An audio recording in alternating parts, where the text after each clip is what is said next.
Hello everyone, today is 27th of September, now it's 4:30 in the afternoon Moscow time. I'm Levan Kudadze and this is new episode of Headlines, in which I will share headlines of the main news that Russian media reported during the day and about which I will talk in a little more detail during the second update on my Patreon page. And if by chance you want to hear more news from Russia and my commentary to it, please consider to subscribe to my Patreon or Boosty pages where my second updates are published.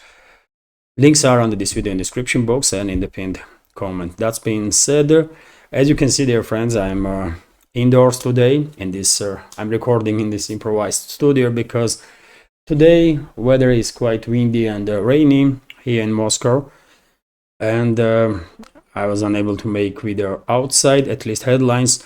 Let's see if rain will not stop in next hour or two. Probably I will record second update also here. Anyways, let's go through some news now. And well, first headline from RIA Novosti about statement of Russian Defense Ministry that settlement of Marinka in DPR was liberated by Russian forces. And let me show you on the map, dear friends, this settlement. This is Marinovka. This is Marinovka, not Marinka. Marinka is liberated for quite a while now, obviously, on South Donetsk sector or southern flank of Donetsk sector. But this is Marinovka on Pokrovsk direction. Also, dear friends, probably many of you watched military summaries update this morning, and he basically confirmed information that I talked about in my first update about encirclement of Kyiv regime's garrison in Ugledar. Dima, host of military summary, basically confirmed this information. RIA Novosti is also reporting about progress of the Russian armed forces in Chisov Yar direction. Of course, details during the second update on my Patreon and the Boosty pages. RT is reporting with the headline Ukrainian army pledged by desertion and after dodging, and this report from RT is based on article in Economist. Quite interesting observation, I can tell you, from Economist, dear friends. And there are many members of our community probably already noticed that there are entire series of articles in the Western propaganda outlets nowadays with a quite pessimistic overview of their situation for Zelensky's regime. Which is quite interesting, isn't it? Some change of tune there. Also, TASS news agencies are reporting, based on article in Politico, that Biden had some doubts about a decision of the Zelensky and his associates to conduct this invasion into the Kursk region. Maybe Politico sources are correct, and Biden really had some doubts about this invasion of the Kyiv regime and NATO mercenaries in the Kursk region, but I'm quite sure personally that this decision was not made by Zelensky. This decision was made by US and British secret services and their militaries, most likely. And Zelensky just followed their orders. They miscalculated. They just miscalculated big time. RT is also reporting with the headline that US not ruling out territory trade in Ukraine conflict, which is obviously quite interesting information. I'll give you a little bit of this news. Washington does not rule out the possibility of Ukraine trading land for peace with Russia, US National Security Council spokesman John Kirby said on Thursday, which is yet again interesting. I don't think Russia is interested in any trade with the Kyiv regime at this point, but I mean, the news itself is interesting, and I will share my commentary, my take on all this situation during the second update. TASS news agency is reporting yet again, based on article in Western media, this time the Times, that Zelensky is leaving a US without permission for the strikes deep inside the Russian territory. Yes, yet again, misleading article in the Times, like in many other Western media outlets, because all this topic about long-range strikes deep inside the Russian territory, not about giving permission to Kyiv regime. It's about giving orders to NATO military personnel to conduct these strikes deep inside Russia, because, as I said many times before, and not just me, but high-ranking Russian officials, including Russian president, Kyiv regime in no circumstances can launch those missiles deep inside to strike deep inside the Russian territory due to lack of technical means for that. So if any strikes will take place, it is obvious that that will be NATO strikes on Russia. But in any case, Times is writing that Zelensky is leaving US. Maybe he had some hopes or his backers in the West that this permission would be given to NATO personnel to conduct strikes deep inside the Russian territory. But seems like at least for now, cool heads among Western ruling class managed to prevail, and they are not allowing NATO to conduct such strikes for now. We don't know what will happen tomorrow or day after, but for now this is the situation. RT is also reporting that Trump agrees to meet with Zelensky. Earlier there was a report that Zelensky refused to meet with Trump. Maybe this was some media op on part of Kyiv regime. They may try to boost Zelensky's image, kind of, that he refused to meet with Trump and that kind of stuff. But today we have this information that Trump agrees to meet with Zelensky, and on my Telegram channel I shared video on which Trump is giving some short comment about certain topic that he might discuss with Zelensky. You can check my Telegram, dear friends, for that short video. Also, Rebecca News Agency is writing an article with the headline that Vučić, president of Serbia, names a most realistic scenario with which Ukrainian crisis will most likely resolve. And I can tell you, dear friends, that Vučić is talking about a Korean scenario. Well, I have some doubts about this scenario. Obviously, I don't think this is happening, but yet again, only time will tell. RIA Novosti is publishing a news with the headline that Norway is changing rules for Ukrainian refugees, which is interesting, dear friends. I can add to this headline that from now on, after a final decision will be finalized, to be more precise, refugees from Kyiv-controlled territories that are seen as safe by the Norway authorities, those refugees would not be able to have a easy way in Norway. Let me say it this way. And you know what? I can even translate, because maybe some citizens of this former Soviet Republic are watching my updates, and I will translate this news so that they will have some better knowledge on this topic if they did not yet hear about it, because I mean, refugees are refugees, isn't it? So the Norwegian authorities are changing their rules for the refugees from those regions of Ukraine that Norwegian Directorate for the Foreigners considers safe, as a result of which they will no longer be able to count on collective protection. Starting from September 28, from tomorrow, people living in the regions of Ukraine that the Norwegian authorities consider safe will not be able to receive collective protection in Norway. The Russian language version of the Directorate for the Foreigners Affairs website reads, according to the report, currently Lvov, Volyn, Zakarpattia, Ivano-Frankivsk, Ternopil and regions are considered by Norwegian authorities safe. So if anybody in Kyiv controlled territory in these regions thinks to go to Norway, and if those people by chance watching my update, they should reconsider, because they're not gonna have an easy way in Norway for sure. So this is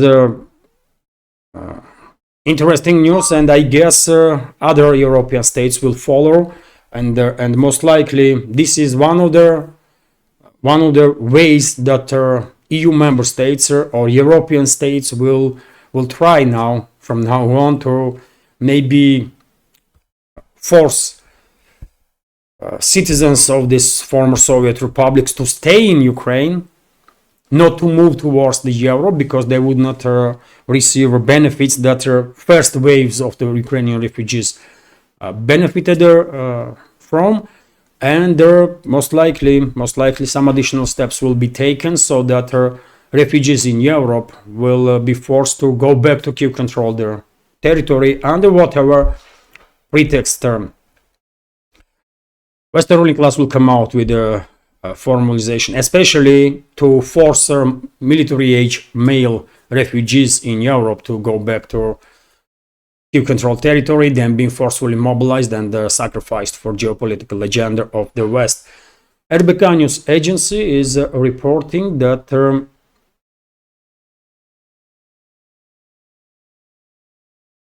I will share with you this update towards the end, by the way. I guess that will be better way to deal with this.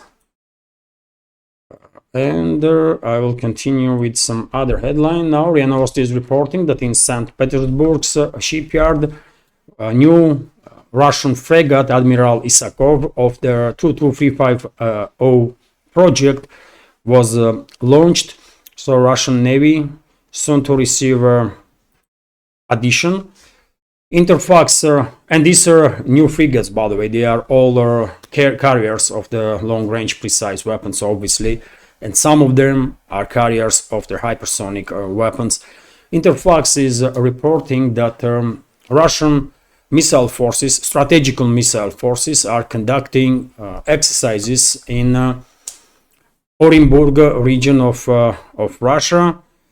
This is also important, and one may argue that these exercises can be and should be received by the Western ruling class as a sort of warning also, although at this point I am not really sure that Western ruling class is capable of understanding any signals or warnings, or Interfax is also reporting that US is deploying some bunch of F-35A Lightning II fighters to Greece to participate in military exercises. Maybe this deployment are somewhat connected, not just with their upcoming military exercises, but also with situation developing extremal situation between Israel and Hezbollah, possibly. RIA Novosti is also reporting that Finland plans proposes to allocate headquarters of the NATO ground forces on the Russian border.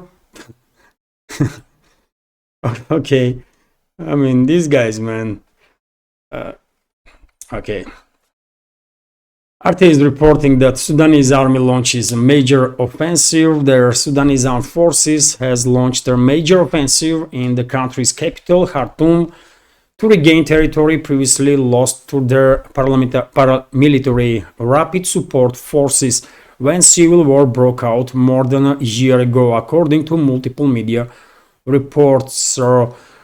There is a new phase of escalation in Sudanese civil war. RT is reporting that Asian NATO proponent elected Japanese Prime Minister. Shigeru Ishiba, a former defense minister, replaces Fumio Kishida, who was criticized over his handling of corruption scandals. So yes, Japan has new prime minister, and the reports are that this individual, Shigeru Ishiba, is a big supporter of their Asian NATO to be formed. That's exactly what Washington or Western ruling class wants, isn't it? People like that to be in charge. And I guess these changes in Japanese leadership didn't happen without involvement of the US Secret Services and their decision makers, true decision makers in the West.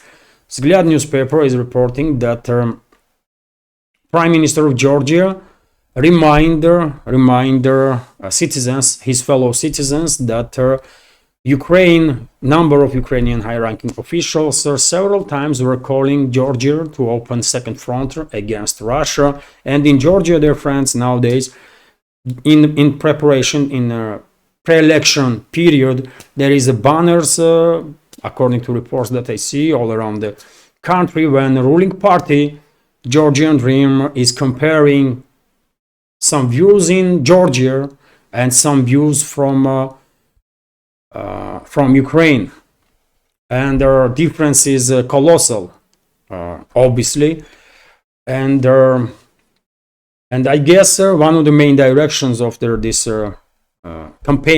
electoral campaign of the ruling party is that they are basically pushing this narrative that if not us, then you're gonna end up in a war, because that's what this Western-controlled so-called opposition wants, and they are not hiding it that they want to open second front. They are allies of the Kyiv regime, and Kyiv regime's officials on numerous occasions openly were suggesting that Georgia should open a second front. So basically, current ruling party in Georgia is arguing that electorate has to choose between peace and war, and I can see logic behind these statements behind this narrative of the Georgian Dream. That's the name of the ruling party there.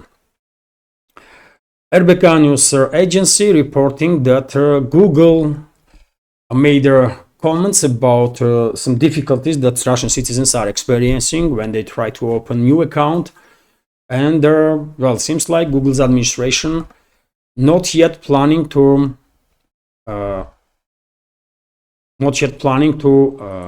shut down its services for Russian citizens, at least completely.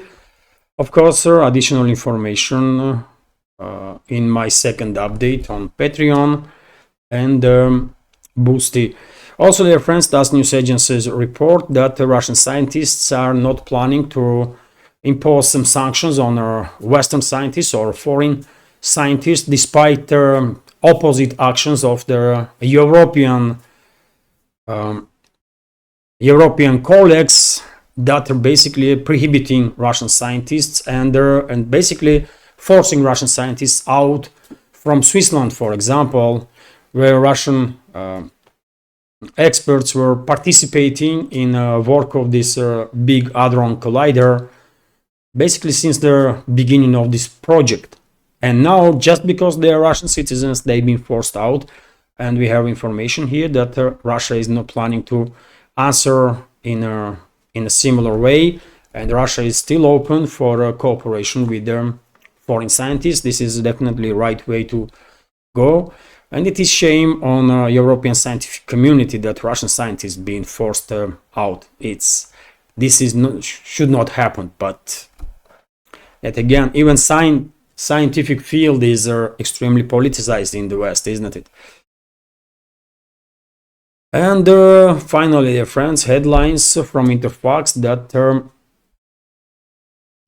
volume of production of oil and oil condensate in Russia in current year, in 2024, could reach 515 to 521 million tons, which is a huge volume if you think about it. So yes, Russia this year will produce from 515 to 521 million tons of oil and oil condensate, whatever that means. By the way, I have no idea what condensate of the oil is. I'm not an expert in oil, isn't it? But well, Still interesting. Russia is, of course, one of the major players on oil market, and these numbers are confirming that. Wow, it's still 20 minutes. A bit surprised on that, but hopefully you will find this still relatively short video interesting, informative, useful. And if so, please click that like button, leave some commentary just about anything, any topic, and if you can, please share information about my channel with your friends in real life or on internet, on any of the platforms that you are actively using, and my channel is not being censored, because there are platforms that are censoring my channel. Yes, if you like my work, if you like my channels and want to support, you can do it. You can subscribe to my Patreon and Boosty pages and become a Patreon of this project. You can also donate through PayPal or through Boosty platform. All the links under this video in the description box and in the pinned comment. This is it for now. Have a great day and take care.